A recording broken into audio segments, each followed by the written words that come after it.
Всем здорово, друзья мои. Антистатист Блиц снова с вами. У любого орудия в игре есть свой стандартный набор характеристик. Это урон, точность, время сведения и скорострельность. Но все это не имеет значения, если не умеешь пробивать броню. Я так же, как и вы, играю в World of Tanks Blitz, и в этом видео мы поговорим про снаряды. Каждый снаряд в игре имеет свой урон и бронепробиваемость. В документации каждого танка указано среднее значение этих двух величин. Однако фактическое пробитие и урон может отличаться на 25% в ту или иную сторону, о чем нам сообщают официальные источники игры World of Tanks Blitz.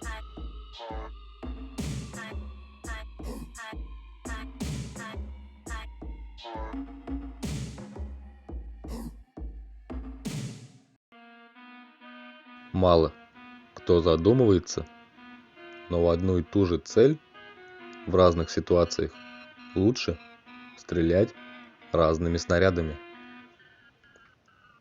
Как известно, в игре существует 4 основных вида базовых снарядов.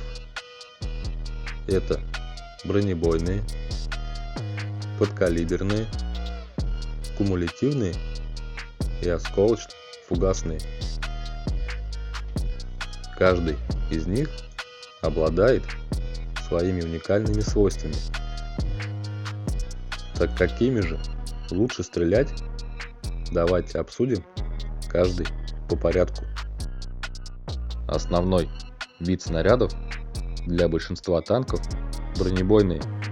Урон наносится только при пробитии. Прошивают заборы и картонные сооружения, но с увеличением расстояния немного теряют в бронепробитии. Следующие у нас подкалиберные снаряды.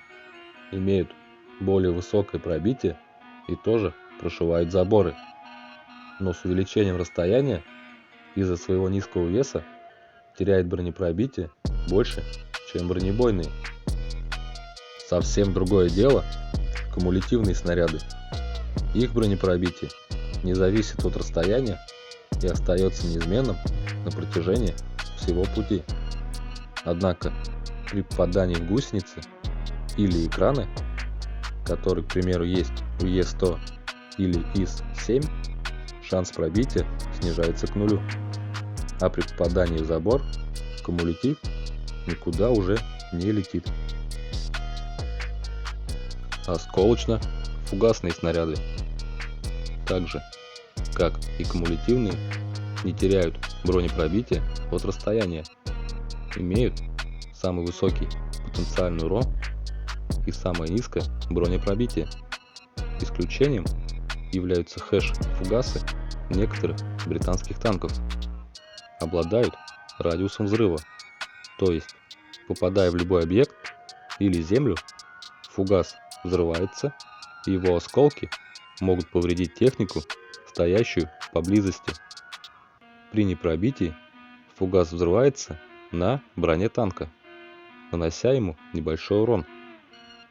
Заострю особое внимание, как наиболее эффективнее применять данный вид снарядов. Первое. Для сбития очков захвата базы. Второе. Для уничтожения ваншотных противников. Третье. Для повреждения модулей противника. Например, сбить гусеницу.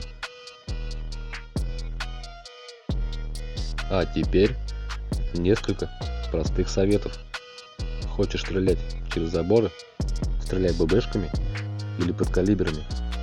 При стрельбе по хорошо бронированной технике нет ничего лучше кумулятива. по подвижным танкам соперника, также идеальными будут подкалиберы, а в изделия из фольги лучше посылать фугасный снаряд. Также посоветую после каждого выстрела сразу закрывать снайперский режим. Такой прием называется Scope Shot. Это поможет гораздо быстрее ориентироваться в обстановке и удобнее разбираться со своими соперниками.